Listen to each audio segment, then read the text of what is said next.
దేవునికి స్తోత్రం కలుగును గాక. నేటి లేఖన భాగము.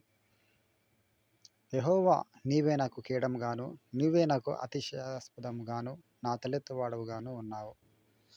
ప్రియ దైవజనమా, ఈ యొక్క ఏదైతే ఈరోజు మనం మాట వింటుంటున్నామో, ఈ యొక్క వాగ్దానము నమ్మదగినది.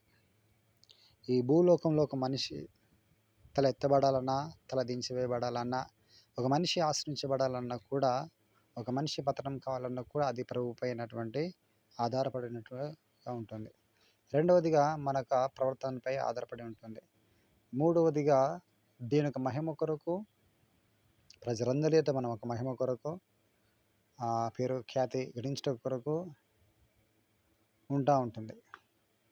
అది ఎప్పుడు కూడా మనము దీని యొక్క మాటకు లోబడేటట్టుగా మనకి జీవితాన్ని చేసుకుంటున్నప్పుడు, ఆయన శరణు చూసినప్పుడు, ఆయన సహాయాన్ని మనం అర్జించినప్పుడు, నిశ్చయంగా ఆయన మనన తల ఎత్తుకునేవాడుగా మనం చేస్తాడు.